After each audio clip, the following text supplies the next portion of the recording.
ತುಂಬಿದ ಹೊಟ್ಟೆಯನ್ನಿಟ್ಟುಕೊಂಡು ಇಂಥ ಸುಡುವ ಬಿಸಿಲಿನಲ್ಲಿ ತಲೆಯ ಮೇಲೆ ಈ ಭಾರದ ಬುಟ್ಟಿಯನ್ನು ಹೊತ್ತುಕೊಂಡು ಇಲ್ಲಿ ತನಕ ಬಂದಿರುವಿಯಲ್ಲ, ನಿನಗೇನಾದರೂ ಬುದ್ಧಿ ಇದೆ? ಯಾಕ್ರಿ ಯಾಕೆ ಹಂಗಂತೀರ? ಅಲ್ಲರಿ, ನಾನು ಬಸರಿ ಇದ್ದ ಮಾತ್ರಕ್ಕೆ ಈ ರೀತಿ ಬುತ್ತಿ ತೆಗೆದುಕೊಂಡು ಬಂದ್ರೆ ನಾನೇನು ಕರೆಗೆ ಹೋಗಿಬಿಡ್ತೀನೇನ್ರಿ?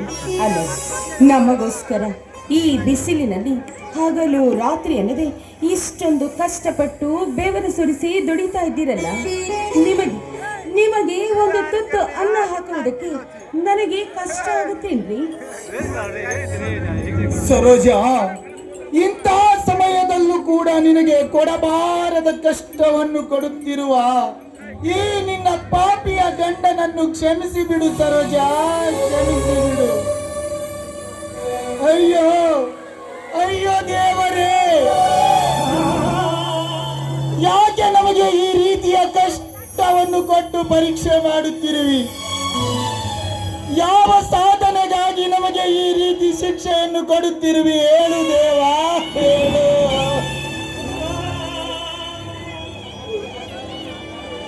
ಸಮಾಧಾನ ಮಾಡ್ಕೊಳ್ಳಿ. ಯಾಕೆ ಯಾಕೆ ಈ ರೀತಿ ಮಾತಾಡ್ತಾ ಇದ್ದೀರಾ?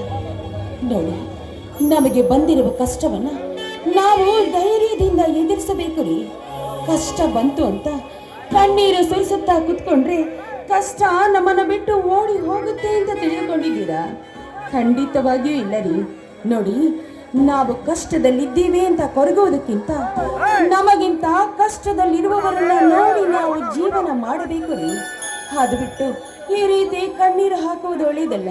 ಬನ್ನಿ, ಕಷ್ಟನೋ ಸುಖನೋ ಇದ್ದ ಕಷ್ಟದಲ್ಲಿ ನಮಗಿರುವ ಗಂಜಿನ ಸಮನಾಗಿ ಹಂಚಿಕೊಂಡು ಊಟ ಮಾಡೋಣ. ಬನ್ನಿ, ಊಟ ಮಾಡೋಣ. ಸರೋಜಾ, ನೀನಿನ್ನು ಊಟ ಮಾಡಿದೀಯಾ? ಎಂತ ಮಾತು ಕೇಳ್ತಾ ಇದ್ದೀರಾ? ಅಲ್ಲರಿ, ನೀವು ಊಟ ಮಾಡದೆ ಹೊರತು ಅದು ಅಮೃತವಿದ್ದರೂ ನಾನು ತಿನ್ನೋದಿಲ್ಲ ಅಂತ ನಿಮಗೆ ಗೊತ್ತಿಲ್ಲವೇನು? ಸರೋಜಾ, ಸರೋಜಾ, ನಿನಗೆ ಯಾವ ರೀತಿ ಹೇಳಬೇಕೆಂದು ನನಗೆ ಒಂದು ಅರ್ಥವಾಗುತ್ತಿಲ್ಲ. ಸರಿ, ಈಗಲಾದರೂ ನನ್ನ ಜೊತೆ ಊಟ ಮಾಡು ಬಾ. ನಾನೇ ನನ್ನ ಕೈಯಾರೆ ನಿನಗೆ ಊಟ ಮಾಡಿಸುವೆ. ಹಾಗೆ ಆಗ್ಲಿರಿ.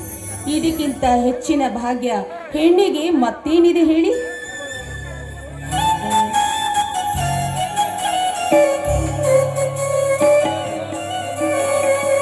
ಬಡವನಾದರೆ ಏಳು ಬಡವನಾದರೆ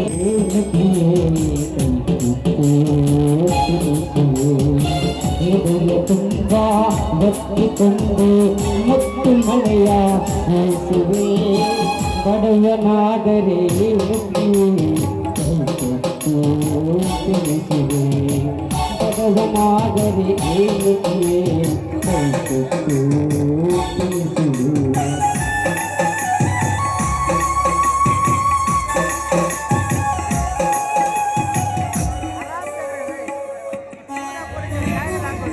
ಹಾ ಸರೋಜಾ, ಬಿಸಿಲು ಜಾಸ್ತಿ ಇದೆ.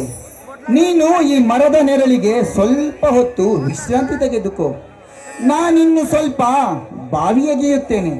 ಆ ನಂತರ ಇಬ್ಬರು ಸೇರಿ ಮನೆಗೆ ಹೋಗೋಣ, ಸರಿನಾ? ಬೇಡ ಬನ್ರಿ. ಅಲ್ಲರಿ, ಈಗ ಮನೆಗೆ ಹೋಗೋಣ.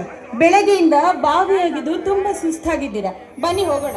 ಅಯ್ಯೋ ಹುಚ್ಚಿ, ಆಯಾಸ ಆಗುತ್ತದೆ ಎಂದು ಬೇಸರ ಮಾಡಿಕೊಂಡರೆ ಈ ಜೀವನವೆಂಬ ಬಂಡೆಯನ್ನು ಸಾಗಿಸುವುದಾದರೂ ಹೇಗೆ ಸರೋಜಾ, ಹೇಗೆ? ಅದಕ್ಕೆ ನಾನು ನಿಮಗೆ 1000 ಸಾರಿ ಹೇಳಿದ್ದು, ಆ ಗೌಡನ ಸಹವಾಸ ನಮಗೆ ಬೇಡ. ಬೇರೆ ಯಾವುದಾದ್ರೂ ಒಂದು ಒಳ್ಳೆ ಕೆಲಸವನ್ನ ನೋಡಿಕೊಂಡು ನಾವು ಜೀವನವನ್ನ ಸಾಗಿಸೋಣ ಅಂತ. ಅಲ್ಲರಿ, ಆ ಗೌಡನಿಗೆ ಹೆದರಿಕೊಂಡು ಅವರ ಮನೆಯಲ್ಲಿ ಜೀತದಾಳಾಗಿ ದುಡಿಯುತ್ತಾ ಇನ್ನು ಎಷ್ಟು ವರ್ಷ ಅಂತ ಗೌಡನ ಕಪಿಮುಷ್ಟಿಯಲ್ಲಿ ಸಿಕ್ಕು ಹಾಕಿಕೊಂಡಿರ್ತೀರಾ? ಅದು ಹಾಗಲ್ಲ ಸರೋಜಾ. ನಾನು ಕೂಡ ಅಪ್ಪ ಮಾಡಿದ ಸಾಲಕ್ಕೋಸ್ಕರ 25 ವರ್ಷಗಳಿಂದ ದುಡಿಯುತ್ತಲೇ ಬಂದಿರುವೆ. ಆದರೇನು ಪ್ರಯೋಜನ? ನಾನೆಷ್ಟೇ ದುಡಿದರೂ ಕೂಡ ಮಾಡಿದ ಸಾಲ ಮಾತ್ರ ತೀರುತ್ತಲೇ ಇಲ್ಲ.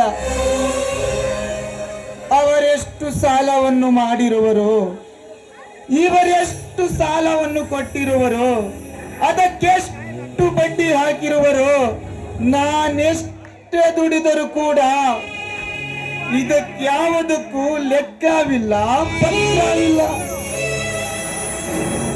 ಇದೆಲ್ಲ ಸಾಲದಕ್ಕೆ ಇದ್ದ 2 ಎಕರೆ ಜಮೀನು ಕೂಡ ಕಿತ್ತುಕೊಂಡಿದ್ದಾರೆ.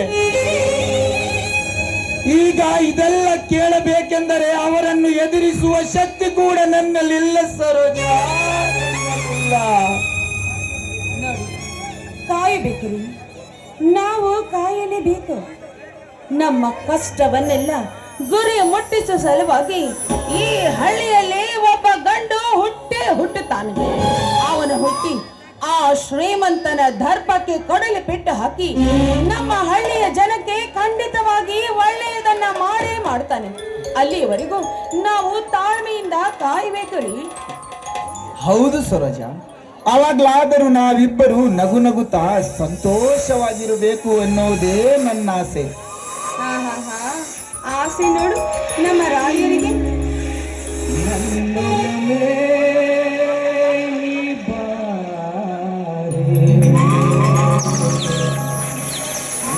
ಚೆಲುವೆ ಬಲಿಬಾರೆ ಬಲಿ ಬಂದು ನೀಡು ಸಿಹಿ ಮುತ್ತಿನ ಕಾಣಿಕೆ ನೀ ಬಾರೆ ನನ್ನ ಸನಿಹಕ್ಕೆ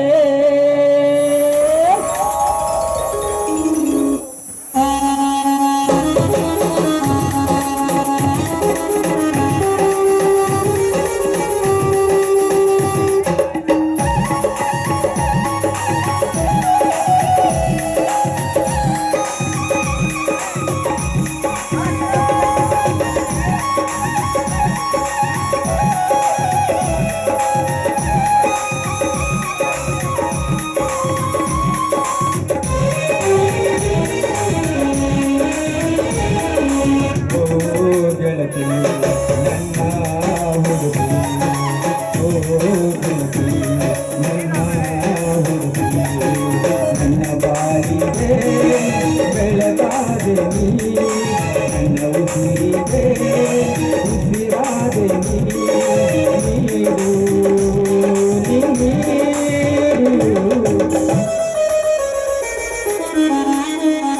ಸಿಹಿ ಮುತ್ತಿನ ಕಾಣಿಕೆ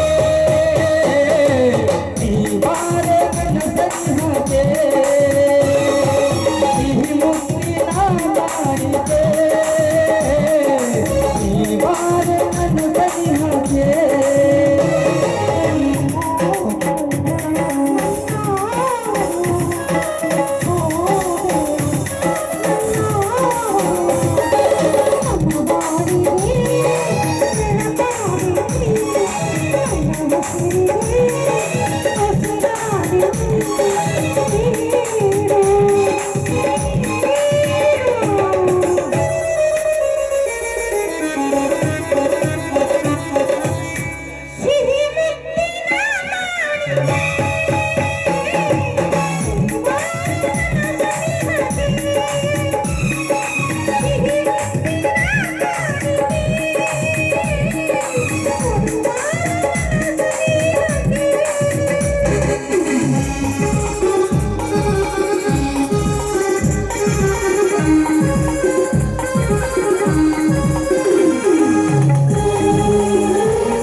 ಕವಿಕಂಠವೇ ದೇವಾದಿ ಕಳೆಯಕ್ಕೆ ಜೊತೆಯಾದೆ ನನ್ನೊಲವೇ ನಿವಾರೆ ನನ್ನ ಚೆಲುವೆ ಬಳಿಬಾರೆ ಬಳಿ ಬಂದು ಸಿಹಿ ಮುತ್ತು ನೀಡು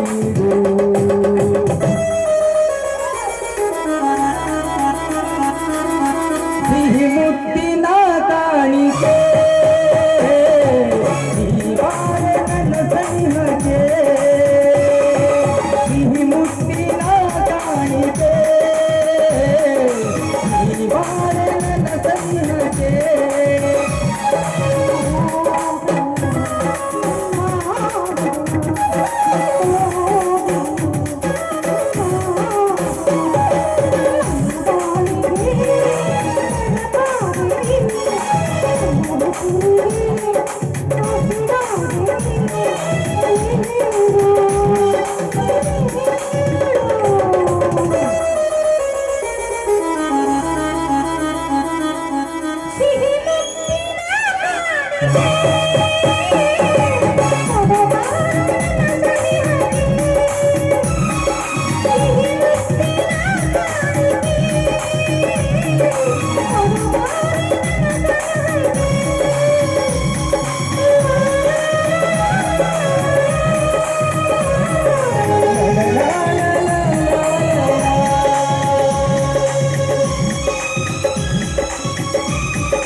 ಅಕ್ಕ ರಾಮಣ್ಣ ಬಾರಪ್ಪ, ಈಗ ಬಂದೇನಪ್ಪ? ಹೌನಕ್ಕ, ನಿಮ್ಮನ್ನು ಹುಡುಕಿಕೊಂಡು ಮನೆಗೆ ಹೋಗಿದ್ದೆ ಅಕ್ಕ. ಪಕ್ಕದ ಮನೆಯವರು ಹೊಲಕ್ಕೆ ಹೋಗಿದ್ದಾರೆ ಎಂದು ಹೇಳಿದ್ರಕ್ಕ, ಅದಕ್ಕೆ ಇಲ್ಲಿಗೆ ಬಂದೆ ಅಕ್ಕ. ಏನು ರಾಮಣ್ಣ, ಚೆನ್ನಾಗಿದ್ದೀಯಾ? ಮಾವ ಚೆನ್ನಾಗಿದ್ದೀನಿ ಮಾವ, ನೀವು ಹೇಗಿದ್ದೀರಾ ಮಾವ? ನಮಗೇನಾಗಿದೆ ರಾಮಣ್ಣ, ಆ ತಾಯಿ ಠಕರಿ ಬನಕಿ ಆಶೀರ್ವಾದದಿಂದ ನಾವಿಬ್ಬರು ಚೆನ್ನಾಗಿದ್ದೇವೆ. ಮಾವ ನೀವು ಬೇಜಾರಾಗುವುದಿಲ್ಲವೆಂದರೆ ನಿಮಗೊಂದು ಮಾತು ಕೇಳಬಹುದೇ? ಅದಕ್ಕೇಕೆ ಸಂಕೋಚ ಪಡುತ್ತಿರುವಿ ರಾಮಣ್ಣ? ಅದೇನಂತ ನೇರವಾಗಿ ಕೇಳು. ಮಾವ, ಇಂಥ ತುಂಬಿದ ಗರ್ಭಿಣಿಯನ್ನು ಇಟ್ಟುಕೊಂಡು ಹೊಲಕ್ಕೆ ಕರ್ಕೊಂಡ್ ಬಂದಿದ್ದೀರಲ್ಲ ಮಾವ, ಏನು ಮಾವ? ಹಾ ಹೇಳು ರಾಮಣ್ಣ, ನೀನಾದರೂ ಹೇಳು. ನಾನೆಷ್ಟು ಹೇಳಿದರೂ ನನ್ನ ಮಾತೇ ಕೇಳಲ್ಲ ಇವಳು. ಈಗ ನೀನಾದರೂ ಸ್ವಲ್ಪ ಬುದ್ಧಿ ಹೇಳು. ಅಕ್ಕ ಏನಕ್ಕ ಇದೆಯಲ್ಲ? ಅಲ್ಲಪ್ಪ, ಅದಕ್ಕೆ ಯಾಕಪ್ಪ ಇಷ್ಟೊಂದು ತಲೆ ಕೆಡಿಸ್ಕೊಂತ ಇದೆಯಾ? ನೋಡಪ್ಪ, ಪ್ರತಿಯೊಂದು ಹೆಣ್ಣು ಗರ್ಭಿಣಿಯಾದಾಗ ಈ ರೀತಿ ಮೈ ಬಗ್ಗಿಸಿ ಕೆಲಸ ಮಾಡಿದ್ರೆ ಅವರಿಗೆ ಆರೋಗ್ಯವಾಗಿ ಹೆರಿಗೆ ಆಗುತ್ತೆ. ಅದರಂತೆ ಇದರ ಬಗ್ಗೆ ಜಾಸ್ತಿ ತಲೆ ಕೆಡಿಸ್ಕೋಬೇಡ ರಾಮಣ್ಣ. ನಿನ್ನ ಹೆಂಡತಿ ಹೆರಿಗೆಗೆ ತವ್ರ ಮನೆಗೆ ಹೋಗಿದ್ದಾಳೇನಪ್ಪ? ಏನು ಮಾಡೋದಕ್ಕ, ಕಳಿಸ್ಲಿಕ್ಕೆ ನನಗೂ ಮನಸ್ಸೇ ಇರ್ಲಿಲ್ಲಕ್ಕ, ಬಿಡ್ಲಿಕ್ಕೆ ಅವರೂ ತಯಾರಿರ್ಲಿಲ್ಲಕ್ಕ. ಏನು ಮಾಡೋದಕ್ಕ, ಮನಸ್ಸಿಲ್ಲದ ಮನಸ್ಸಿನಿಂದ ಕಳಿಸಿಕೊಟ್ಟಿದ್ದೀನಕ್ಕ. ಅಯ್ಯೋ ಹುಚ್ಚಪ್ಪ, ಅಲ್ಲಪ್ಪ, ಅದಕ್ಕೆ ಯಾಕಪ್ಪ ಇಷ್ಟೊಂದು ತಲೆ ಕೆಡಿಸ್ಕೊಂತೀಯ? ನೋಡಪ್ಪ, ಪ್ರತಿಯೊಂದು ಹೆಣ್ಣಿಗೂ ತನ್ನ ಮೊದಲನೆಯ ಹೆರಿಗೆ ತನ್ನ ತವರು ಮನೆಯಲ್ಲಿ ಆಗಬೇಕು ಅಂತ ಅದೆಷ್ಟೋ ಆಸೆ ಆಕಾಂಕ್ಷೆಗಳನ್ನ ಇಟ್ಕೊಂಡಿರ್ತಾಳೆ. ಇನ್ನು ಅವಳ ಗಂಡನ ಮನೆಯಲ್ಲಿ ಬಂಗಾರದ ತೊಟ್ಟಿಲಲ್ಲಿ ಹಾಕಿ ತೂಗಿದ್ರೂ ಕೂಡ ಅವಳಿಗೆ ತವರ ಮೇಲಿನ ವ್ಯಾಮೋಹ ಕಡಿಮೆ ಆಗೋದಿಲ್ಲ. ಅದು ತವರ ಮನೆಗೆ ಹೆಣ್ಣಿನ ಆಸೆಯಪ್ಪ. ಅದಕ್ಕೆ ಇಷ್ಟೊಂದು ಮನಸ್ಸಿಗೆ ಹಚ್ಕೋಬೇಡ. ಆಗ್ಲಿ ಬಿಡಕ್ಕ, ಆ ದೇವರ ದಯದಿಂದ ಸರಿಯಾದ ಹೆರಿಗೆ ಆಗಿ ತಾಯಿ ಮಕ್ಕಳು ಇಬ್ಬರು ನಗು ನಗುತ್ತಾ ಮನೆಗೆ ಬಂದರೆ ಅದೇ ಸಂತೋಷ ಅಲ್ವೇನಕ್ಕ? ಹೌದಪ್ಪ,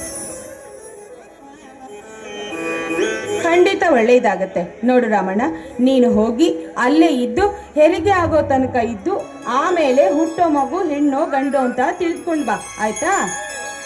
ಅಕ್ಕ, ಈಗ ಹುಟ್ಟೋ ಮಗು ಹೆಣ್ಣಾದರೆ ಖಂಡಿತ ನಿನ್ನ ಮಗನಿಗೆ ಕೊಟ್ಟು ಮದುವೆ ಮಾಡುತ್ತೇನೆ, ಸರಿನಾ? ಅಲ್ವೇ ಸರೋಜ, ಈಗ ಹುಟ್ಟುವ ಮಗು ಕೂಡ ಗಂಡಾದರೆ ಇವರಿಬ್ಬರಲ್ಲಿ ಯಾರಿಗೆ ಅಂತ ಮದುವೆ ಮಾಡುತ್ತೀಯ? ಯಾರಿಗೋ ಒಬ್ರಿಗೆ ಕೊಟ್ಟು ಮಾಡಿದ್ರಾಯ್ತು ಬಿಡ್ರಿ. ಅದಕ್ಕೆ ಯಾಕೆ ಇಷ್ಟೊಂದು ತಲೆ ಕೆಡಿಸ್ಕೊಂತ ಇದ್ದೀರಾ ನೀವು? ಅದು ಸರಿ ಬಿಡಕ್ಕ, ಈ ಬೀಗತನ ಮಾಡುವ ವಿಷಯದಲ್ಲಿ ನಾ ಬಂದ ವಿಷಯನೇ ಮರ್ತು ಬಿಟ್ಟೆ ನೋಡಕ್ಕ. ಅಕ್ಕ ಮಾವ, ನಾನು ಅಕ್ಕಳಿಗೆ ಹೆರಿಗೆಗೆ ಮನೆಗೆ ಕರ್ಕೊಂಡು ಹೋಗಲು ಬಂದಿದ್ದೇನೆ ಮಾವ. ನೀವು ಒಪ್ಪಿಗೆ ಕೊಟ್ಟರೆ ಈಗಲೇ ಕರ್ಕೊಂಡು ಹೋಗುತ್ತೇನೆ ಮಾವ, ಏನಂತೀರಾ? ಏನು ಹೆರಿಗೆಗೆ? ನೋಡು ರಮಣ್ಣ, ಸಂಪ್ರದಾಯದ ಪ್ರಕಾರ ಚೊಚ್ಚಲ ಹೆರಿಗೆಯನ್ನು ತವರ ಮನೆಯಲ್ಲೇ ಮಾಡಿ ಕಳಿಸಿದ್ದೀರಾ. ಈಗ ಇದು ಕೂಡ ಅಲ್ಲೇ ಮಾಡುತ್ತೇನೆಂದರೆ ಹೇಗೆ ರಾಮಣ್ಣ? ಇಲ್ಲೇ ಆಗಲಿ ಬಿಡು ರಾಮಣ್ಣ. ಹೌದು ರಾಮಣ್ಣ, ನೋಡಪ್ಪ, ಇಷ್ಟು ದಿನ ಅವ್ವ ಇದ್ಲು, ಹೇಗೋ ಎಲ್ಲವನ್ನ ನಿಭಾಯಿಸ್ಕೊಂಡು ಹೋಗ್ತಾ ಇದ್ಲು. ಈಗ ಯಾರು ಇಲ್ಲ, ಮೇಲಾಗಿ ನಿನ್ನ ಹೆಂಡತಿ ಕೂಡ ಗರ್ಭಿಣಿ ಇದ್ದಾಳೆ. ನೋಡು, ಅವಳನ್ನ ಇಲ್ಲಿಗೆ ಕರ್ಕೊಂಡು ಬಾ, ಇಲ್ಲೇ ಹೆರಿಗೆ ಮಾಡಿಸಿದ್ರಾಯ್ತು, ನಮಗೂ ಅನುಕೂಲವಾಗುತ್ತಲ್ಲಪ್ಪ. ಅಂದರೆ ಏನಕ್ಕ ನಿನ್ನ ಮಾತಿನ ಅರ್ಥ? ನಾನು ಕೂಡ ನಿನ್ನ ಪಾಲಿಗೆ ಸತ್ತು ಹೋಗಿದ್ದಲೆ ಎಂದು ತಿಳಿದುಕೊಂಡಿರುವೇನಕ್ಕ. ಅಕ್ಕ,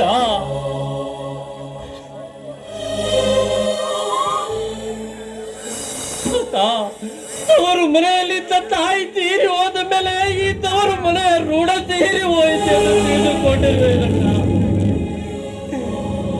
ಅಕ್ಕ, ನೀನು ಕುಡಿದ ಬಿಟ್ಟ ಎದೆ ಹಾಲನ್ನು ಕುಡಿದ ಬೆಳೆದ ಈ ನಿನ್ನ ತಮ್ಮ ಇನ್ನು ಜೀವಂತವಾಗಿದ್ದ.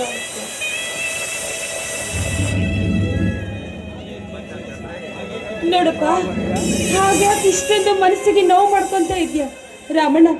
ನಿನ್ನ ಮನಸ್ಸಿಗೆ ನೋವು ಮಾಡಬೇಕು ಅಂತ ನಾನು ಆ ರೀತಿ ಮಾತಾಡ್ಲಿಲ್ಲಪ್ಪ. ಮೇಲಾಗಿ ನಿನ್ನ ಹೆಂಡತಿ ಹೆರಿಗೆಗೆ ತವರು ಮನೆಗೆ ಹೋಗ್ತಾಳೆ, ಅಲ್ಲಿ ಕಷ್ಟ ಆಗತ್ತೆ, ಅದಕ್ಕೆ ಇಲ್ಲಿಗೆ ಬಂದ್ರೆ ಅನುಕೂಲವಾಗುತ್ತೆ ಅಂತ ಹೇಳ್ದೆ ಹೊರತು ಈ ರೀತಿ ನಿನ್ನ ಮನಸ್ಸಿಗೆ ನೋವು ಮಾಡಬೇಕು ಅಂತ ನಾನು ಮಾತಾಡ್ಲಿಲ್ಲ ರಾಮಣ್ಣ.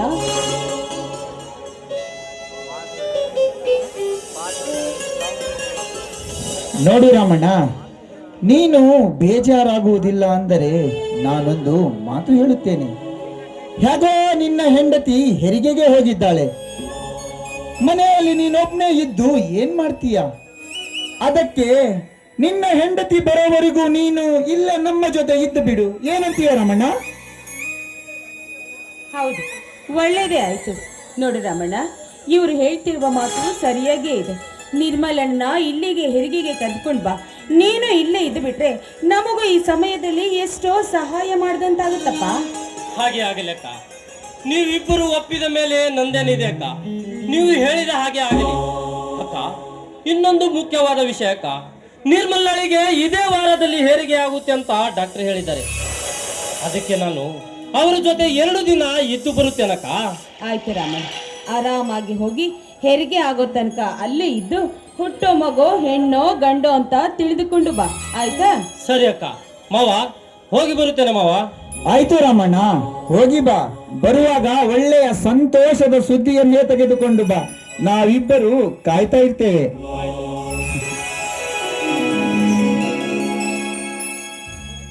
ನೋಡಿದೀಯಾ ಸರೋಜ, ತನ್ನ ಮಗುವಿನ ಮುಖ ನೋಡಲು ಅದೆಷ್ಟು ಕಾತುರದಿಂದ ಕಾಯುತ್ತಿದ್ದಾನೆ ಆ ನಿನ್ನ ಮುದ್ದಿನ ತಮ್ಮ. ಹೌದಾ? ಅಲ್ಲರಿ, ಆ ಕಾತುರ ಆತುರ ತಮಗಿಲ್ವೇನೋ? ನೋಡಿ, ತನ್ನ ಹೆಂಡತಿ ಗರ್ಭಿಣಿ ಅಂದಾಗ ಪ್ರತಿಯೊಂದು ಗಂಡಿಗೂ ಹುಟ್ಟೋ ಮಗು ಹೆಣ್ಣೋ ಗಂಡು ಅಂತ ತಿಳಿದುಕೊಳ್ಳುವ ಆತುರ ಕಾತುರ ಎಲ್ಲ ಇರುತ್ತೆ. ಯಾಕೆ ನಿಮಗಿಲ್ವಾ? ಅಯ್ಯೋ ಹೋಗ್ಲಿ ಬಿಡು ಮಾರಾಯಿತಿ, ತಮ್ಮನಿಗೂ ಏನಾದರೂ ಅಂದರೆ ಸಾಕು, ನನ್ನ ಕೂಡ ವಿಷಯದಲ್ಲಿ ಸುತ್ಕೊಂಡ್ ಬಿಡ್ತೀಯ. ಹೋಗ್ಲಿ ಬಿಡು, ನೀನು ಈ ಮರದ ನೆರಳಿಗೆ ಸ್ವಲ್ಪ ಹೊತ್ತು ವಿಶ್ರಾಂತಿ ತೆಗೆದುಕೋ, ನಾನಿನ್ನು ಸ್ವಲ್ಪ ಬಾವಿಗೆ ಇರ್ತೇನೆ, ಆ ನಂತರ ಇಬ್ಬರು ಸೇರಿ ಮನೆಗೆ ಹೋಗೋಣ, ಏನಂತೀಯ? ಬೇಡ ಬನ್ನಿ, ಪಾಪು ಸ್ಕೂಲಿಂದ ಬರೋ ಹೊತ್ತಾಯ್ತು. ನೀವು ಬೆಳಗ್ಗೆಯಿಂದ ಒಂದೇ ಸಮನೆ ಬಾವಿ ಅಗಿದು ಸುಸ್ತಾಗಿದ್ದೀರಾ. ಈಗ ಮನೆಗೆ ಹೋಗಿ ನಾಳೆ ಬಂದ್ರಾಯ್ತು. ಬನ್ನಿ ಹೋಗೋಣ. ಆಯ್ತು ಸರೋಜಾ.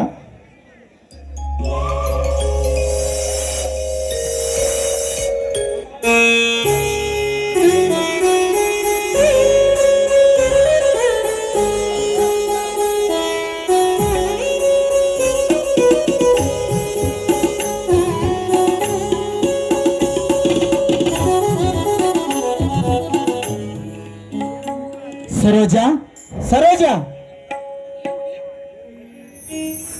ಇದೇನು ಅಂತ ನೋಡು ಸರೋಜಾ. ಅರೆ, ಇದೇನ್ರಿ? ಇದು ಬಂಗಾರದ ನಾಣ್ಯ ಇದ್ದ ಹಾಗೆ ಇದೆಯಲ್ಲ ರೀ? ಏನು ಬಂಗಾರದ ನಾಣ್ಯನ? ಇರು ಸರೋಜ, ಇನ್ನು ಇರಬಹುದೇನು ನೋಡೋಣ.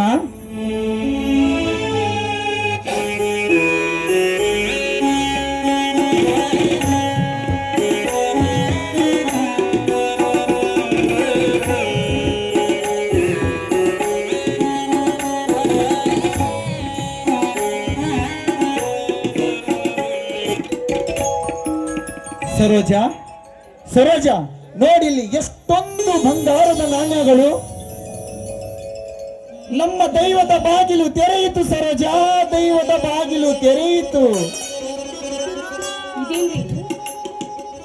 ಇಷ್ಟೊಂದು ಬಂಗಾರದ ನಾಣ್ಯಗಳು? ಸರೋಜ, ನಾವು ಪಡುತ್ತಿರುವ ಕಷ್ಟವನ್ನು ನೋಡಲಾರದೆ ಆ ದೇವರೇ ನಮಗಾಗಿ ಕೊಟ್ಟಿರುವ ಕಾಣಿಕೆ ಎಂದು ಕಾಣುತ್ತದೆ ಸರೋಜ.